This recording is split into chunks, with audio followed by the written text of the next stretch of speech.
think outside the box, if you will. I mean, go there, go off campus. Let's think this through. And sure enough, that's where the Mustang was born. When it finally hit, it took the country by storm.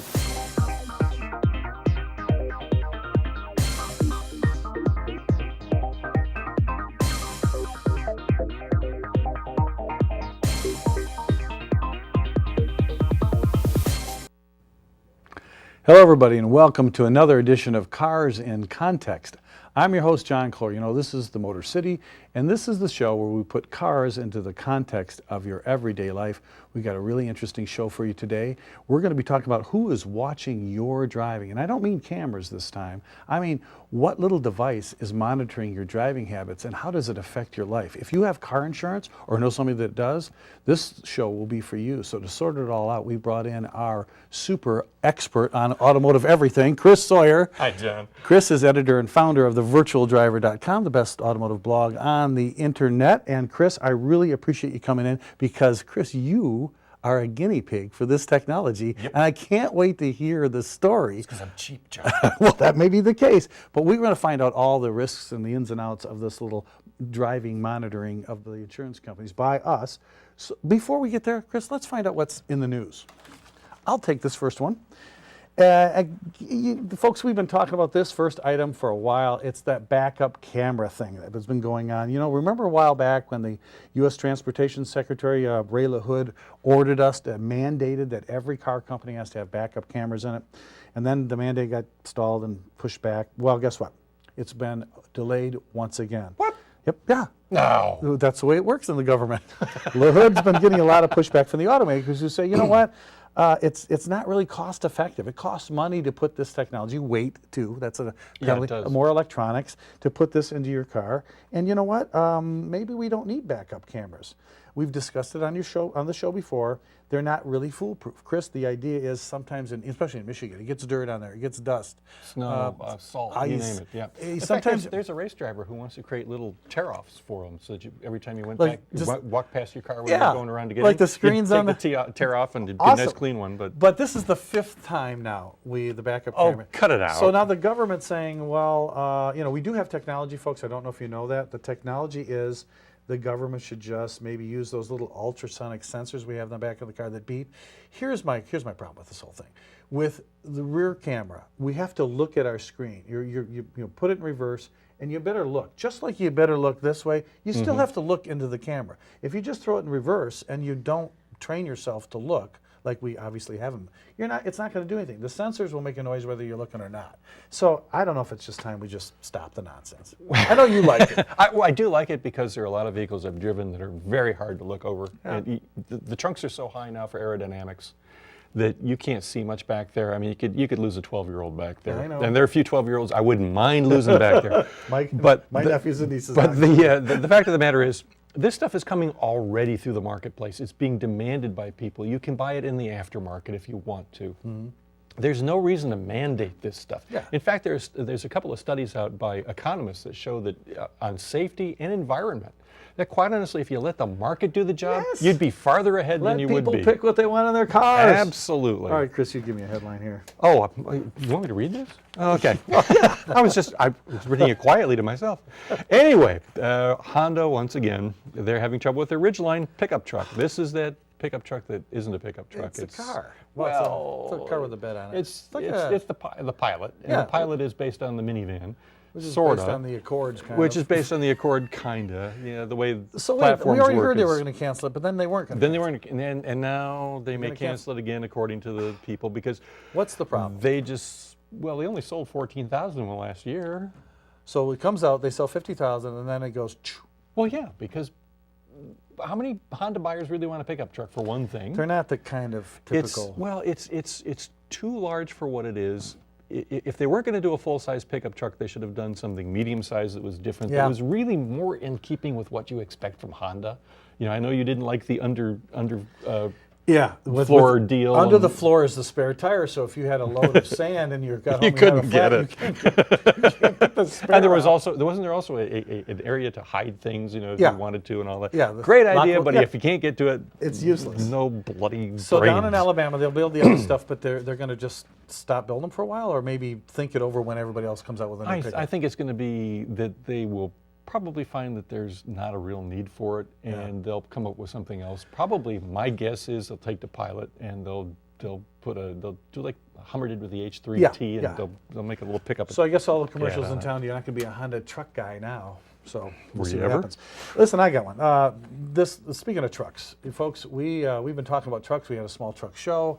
Now, rumor is that Tesla, your favorite electric car company, at least the one that's still in business, wants to build an electric pickup truck. Now, this is insane. You've heard of Elon Musk, this guy. Yep. He's the founder of Tesla. He said his company would like to build this electric pickup truck, and he did a rendering, we have a beautiful picture of this beautiful, gorgeous-looking spaceship kind of truck. And he told the media, and I quote, "I have this idea for an advanced electric truck that's got the performance of a sports car, but actually has more towing and carrying capacity than a gasoline or diesel." Now, it could be really cool, Chris. First of all, there's a lot of things I heard the horns I'm sorry, go off. my BS meter is in my Yeah, ears. I'm sorry, that's I can't not hear going to a happen thing. because electric cars, as we know, weight and pulling and towing all affect the ability of the motor to how long it works. absolutely. But it's a And it is beautiful look. gorgeous. It's That thing is it's beautiful. phenomenal, beautiful truck. But unfortunately, as an electric, here's the real story. Let's put this one into context. The story is he's been fighting with the state of Texas over their dealer franchise laws, Texas, and he's been pickup saying, "I'll trucks. build this truck in Texas." But you and their franchise laws that don't let me sell cars directly from the factory through my store, like Apple, I have a problem with that. So if you maybe give me a little leeway there, I might build this truck. I call it's just. You call BS on that one? he's not. Well, yes and no. I think, quite honestly, it could make a lot of sense. You would have greater towing capacity and all that, but for how long? When you put a ton or a ton and a half in the back of it, what's your range? You're going to go 10 minutes. When you put it four-wheel drive, what's your range? Your landscaper isn't going to make it today because he's Yeah. got the clippings in the back. It's going to take me 15 hours to plug it But in. the truck itself, beautiful. Sell your drawing. I got one for you. Okay, good. Remember how we talked about hacking your vehicle? Oh, I love this. Everybody's worried about it, that you can get in the back door and get into the car, and especially with the NSA and all they're doing with our phone records. And I've got a friend who happens to work in that area, and he told me, and I'm not kidding you, this was 3 years ago, just dropped this in conversation, said, "Oh yeah, we record all cell phone conversations. There's no doubt about it." And they haven't even admitted that yet, so there's a tip for you. Anyway, You heard it here first. there was... Wait, the big convention. There's DEF CON, the hacking convention. It does this just fill your heart with Yeah, a bunch of guys you warmth. want to hang out with. Yeah, all a bunch of guys who live Leave in their your phone in your car. live in their mom's basement. Yeah, they have Anyway, propellers on there. they're saying that it's not if we're going to do it, it's when. But a friend of mine sent me a YouTube video of one of the DARPA people, and she was speaking to a conference not of hackers but Right. of high-level scientists, saying, in the first 30 seconds, she says, "When we hacked the car," and I went, When? Whoa, what do you mean when? They already hacked it. They had enough technology to hack it on the road. So a car It that's moving down the wasn't road, easy. They can hack you as This you're driving scares the devil out of the industry. Now, you may think that the industry is out there going, "Hey, this is great for us. We can do this, that, and the other thing." Industry wants nothing to do with it. They want to compartmentalize this information. Right. They don't want it tied into you. I'll give you a real quick deal. Infiniti years ago used to have what they called breadcrumbs on your navigation system.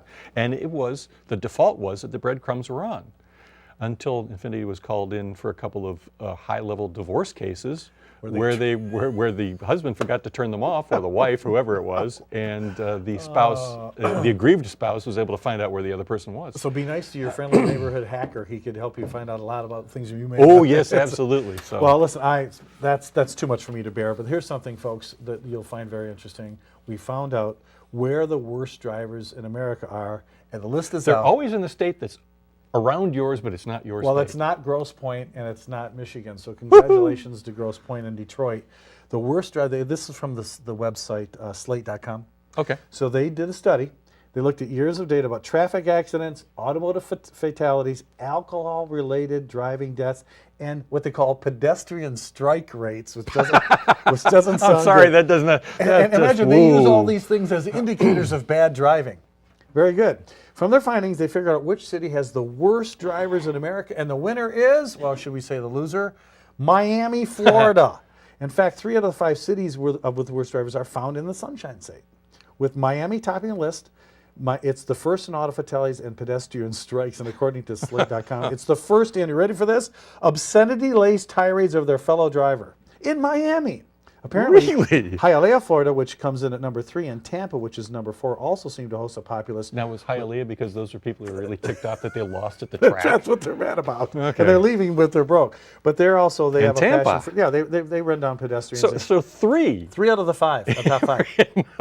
Now, Stay listen, out of Florida. the Huffington Post also flagged Miami, noting Miami has the most hit and runs in Florida last year. 35 hit and run accidents a day in That's Miami. because they're driving like this. So, did you feel anything? Yeah, what was that? I don't know. Well, Transportation for America are also ranked the most dangerous cities in America to drive in, with the top 4 are all in Florida. So, folks, when you think about retiring and moving down to Florida, you're just going to increase your risk of getting hurt in a traffic accident. By the way, Philadelphia, number 2, Baltimore, number 5, and the real stunner, no Michigan cities were on the list. Wow, and we didn't even get the obscenity laced I know, ones. which also happens to me. Yay, Michigan. That's all we have for the news right now. We're going to come back and put Chris Sawyer in the driver's seat and talk about who's monitoring your driver right after this.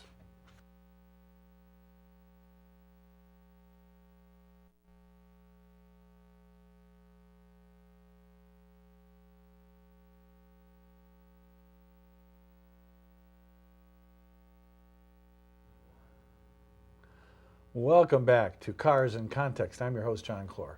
Today we've got a great show for you. We've got none other than Chris Sawyer, editor and founder of thevirtualdriver.com. Chris is here today to talk about who's monitoring your driving. We're talking about insurance companies and their little monitoring devices. Chris, again, thanks for coming by the show. Chris, you're the perfect guy to talk about this, not only because in the industry we have to know about these things, but because I understand you're one of those guys that is being monitored by an insurance company. And if I've known Chris for a long time, I think he should have a tether when he drives, but that's just me. Well, at least a restraining order. That's right.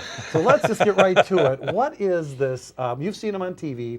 I brought in a photo of the Progressive Snapshot. You've watched Flo on television. She uses Snapshot. It's a little device that you plug into your car, and it allows the insurance company to download data. But Chris, when this thing first came out, these weren't used for this at all. These were OBD, or onboard diagnostic systems, and the OEMs, the car makers, used them to tell themselves about what's going on under the hood. Yeah, I mean, your mechanic goes and plugs into it and reads all the diagnostic codes and sees what fault code is kicked off and says, oh, okay, so it's in this area, and he can drill down and figure out what's going wrong with the car. So the purpose is the computers is helping solve service issues for the car. Yeah, absolutely. It's quite like on Star Trek when Scotty goes, computer, Yeah. and Yeah. tries to find out what's going on. Well, that's perfect. Yeah, exactly, and it makes sense. But then somebody said, okay, we can also take and find out what's going on safety. You know, how Okay. did this go? Did the person brake? Did they turn? Did they do this? Did they do that?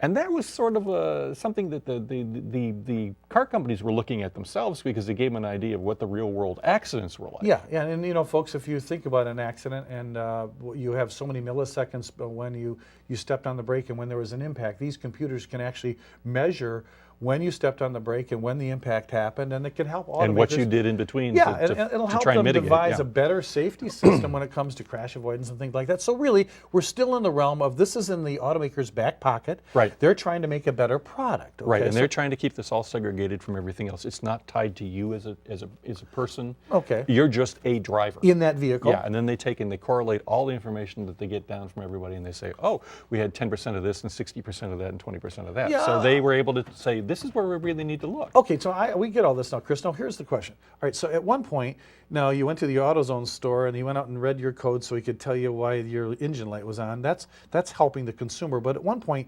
this information had so much data that the insurance industry got a hold of it, And Well, the what insurance industry wanted it from the start. Oh, so what? How did this get into their hands, and what is? Do you want to know the real story of how it got into their We're on hands? Cars and Context, folks. Real story goes back to 1967 in a meeting of the insurance companies that they were having. It was one of their broader industry-wide meetings, and Daniel Patrick Moynihan, who was then working for the Johnson administration, met with them and said, hey, you guys better clean up your act or we're going to come in and regulate you. Uh-oh. So that's why we have now seen IIHS do their crash tests and all that sort of stuff, why we saw the bumper standards, why we have seen this all being driven by the insurance company. And then the insurance company said, hey, you know, look at all that information that's on the car that we get our hands on. How do we get people to give that to us? Yeah. I know, we'll give them a discount for driving well. Now, it makes sense from the insurance industry's viewpoint in that, hey, we're going to give you this discount for driving correctly. If you share with us. If you your share with data. us that data. Now, that little thing that you plug in, Yeah. every 7 days, it will, if the engine is on, or if you go past that time the next time you turn it on, Okay. it will upload that data via the airwaves. No, magically. Oh, yes, the NSA is going to have fun with this one. no. And it gets sent to a server somewhere in God knows where. It's on Mars. And yeah, it's probably big enough. And that is downloaded, and it says, here's your code number, and they know that code number is you, and they take a look Now, at Chris, here's folks. Let's stop right here. Here is the issue I have right now. Okay. So you purchased this, or you got it. You asked for it. You plugged it into your car. and I got it. You All right, asked yeah. for it. Here's my problem with this. Okay, folks. The insurance industry is based on a pool of people, some who do really well and some who don't do well. They're betting that you screw up. Okay, and when you screw up, they're betting for the people that don't screw up to keep their money, and they have to give the money that of people don't screw up to the people that do screw up, and it's a pool system. The more people they have in the pool, the more they can have people that screw up. The more risk they mitigate. Yeah, it's risk. It's risk. Well, it's not- so. it's So not just how does that. it work when the insurance company gets rid of all the risk, and they give you this measly discount? The profit's going to have to soar exponentially by getting rid of what they call the rate suckers, the ones that No. pull the rates up. No. No. Okay. No. So they still have to be insured. of course they by do, law. but not by them. Yeah. So- Oh, really? Well, they'll just Oh, you don't refuse your think that some insurance. senator somewhere isn't going to write this law that says You the have- Affordable Insurance Act? Oh, wait a minute, we've been down that road. So before. now, Chris Sawyer himself contacted your insurance company. It's not Flo's Progressive. No, it's Allstate and DriveWise. Okay, DriveWise. Mm-hmm. So, and then we know you. DriveWise is kind of an oxymoron. No, I'm just kidding. So you got You've driven with me DriveWise, before, and you yeah. plugged it in your car. Plugged it in, yeah. All right. So you expect now they're going to monitor your driving, and Have then been, yeah. and then you're sending your data. Now, It drove them nuts for the first couple of months because I was in press cars and my car didn't move. well, then your rate should go down No, because you're still driving. my car wasn't moving. My rates didn't go down. It didn't do a thing. Okay, so now tell me what happened. So how do you know what they're monitoring? They give you a secret decoder ring, and you go to the website, and you put in your information, and up comes your driving. Here's an overall So do you one. have some of that? Could you show us? Yep. Okay. Apparently you have something that they've you've downloaded. Yep, I've and this is downloaded these are screenshots. your This is actual driving, your yeah. own scores. Okay. So what things do they measure? What do they measure? They look at what time of day you're driving. Really? Oh yeah, if you're early in the morning, that's fine. If you're in rush hour, you would think morning rush hour, you wouldn't want to be driving. I don't want to then. be there. No, personally. that's higher than the early morning. Yeah. But it's not bad. That goes from an A+ to So an A. they know if you're out there at 3 a.m. Mid-afternoon, oddly enough, maybe it's because we're all falling asleep with that 2:30 effect. As Yeah, I you like to taking say. a nap, folks? Are you taking a nap? And then comes the late rush hour, which is higher still. The worst is 11 p.m. to 4:30 a.m. That's the worst time to be driving. I guess all the drunks are out. Okay. Well. So there you if you ever drive in that, let's say you're coming home from wherever, you're on a trip and you're coming home late at night from up north. go. That's right. And guess That's what? You're screwed. Oh no. Then it takes a look at braking events. What's a braking event? Which one where you put the brakes on? The Well, that's an event. it looks at how The lady well. in front of me on the way here, her brakes run all day. Here's the funny part about it. It looks at how hard you stop. How and hard- and it okay. says So if you quick, have like- if you have 4 emergency events or hard braking Yeah. in 1 month, you're not an attentive driver. Oh, okay. Could be that if the other guy who almost hit you, if you hadn't hit your brakes, is not the would've attentive smashed driver, into him. and you were just out there. So what's worse? What's worse? That you're paying attention and stepping on the brakes, or that you stepped on the brakes hard 4 times. But it brings up the point, John. Then you start looking at these numbers and you say, oh, I don't want I better these. not do that. Yeah.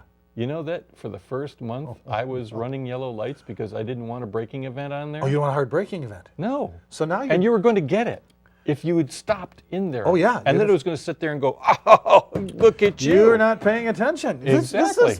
This is a device that's monitoring you, but it's not really helping your driving habits. No. So you're starting to pay attention to what the device reads. But here's the funny part about it. You and I both went through Auto Week. We went through all the enthusiast press. We were raised in this. We're performance drivers. Yep. And we were taught that when you drive, because you want to keep the speed up through a corner, Correct. you take that you brake late and you brake hard but consistently In a straight line. in a straight line, tapering off as you start to enter the corner. Then you're until the Then minute you enter the corner, you're into the throttle. Exactly. Absolutely. So I did that the first time, and that turned up as a braking event, and I went, oh, for crying out loud. this I'm isn't- doing this safely, and I'm doing it at a speed that if you looked at how fast I was going, I wasn't speeding. So are you on a pie chart of some sort, or they show you like No, a graph? your bar graphs. A bar graph. Okay. Yeah, absolutely. So you're getting your bar graph and you're saying to yourself, this is not working out the way you thought in your head it was supposed to work out. No, absolutely not. Okay. And the funny thing is, I can be an A-plus driver as long as I stay below 80 miles an hour. 79.9. Here I go. Wait a second. Haven't you been on I-696? Who goes 79.9 on I-696? Well, you know, the funny thing is, maybe it's just because I'm getting older, but I don't want to get my insurance rates going up. No, who does? Honestly. Yeah. But I also know that if you're traveling in this state and you're not doing 80, you're going to get run over. That's true. This is not a slow state. But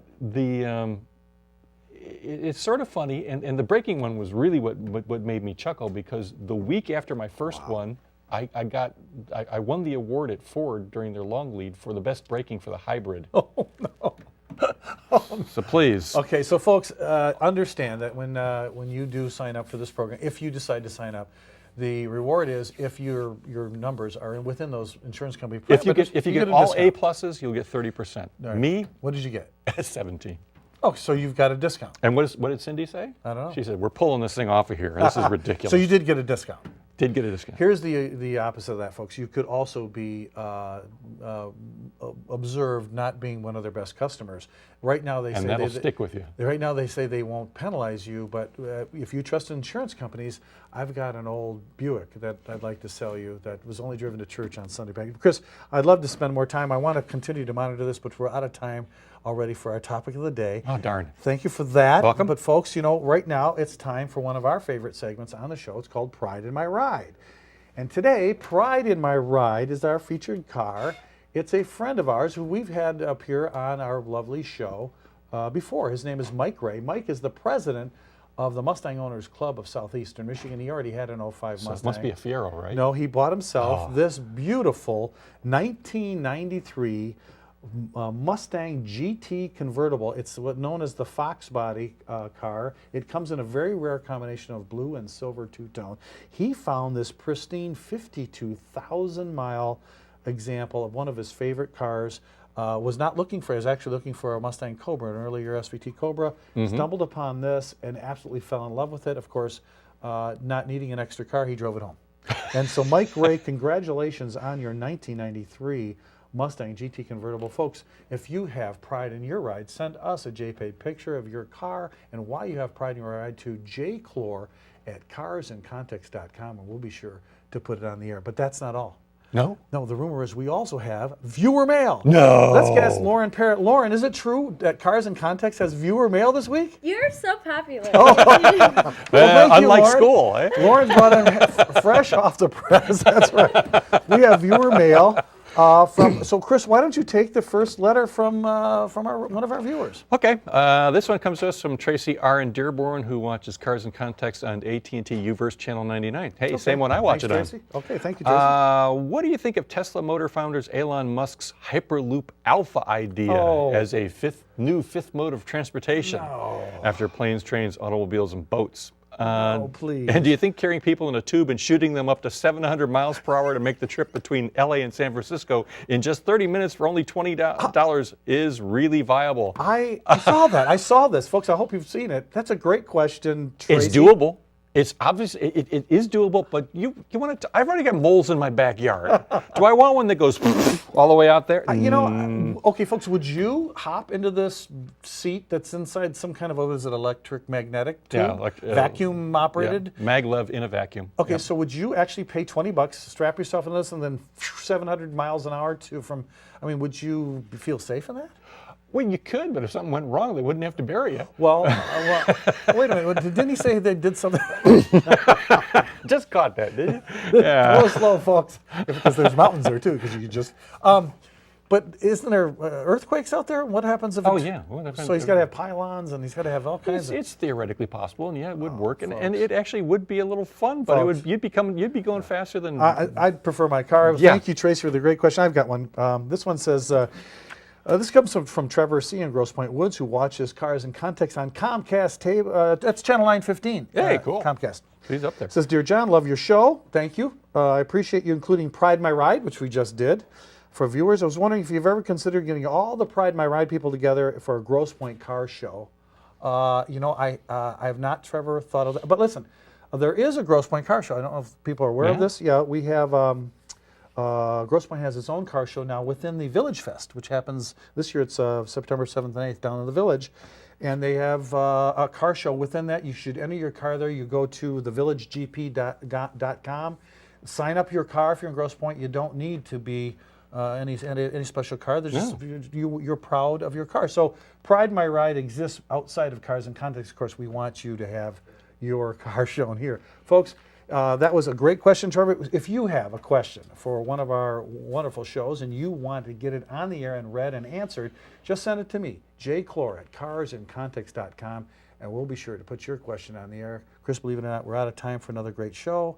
I appreciate you coming in again. Folks, Chris Sawyer, catch him on thevirtualdriver.com. Thanks again, Chris. You're for coming welcome. by. And folks, remember, and you're talking about your car, knowledge is power. So until next time, I'm your host, John Clore. Thanks for watching.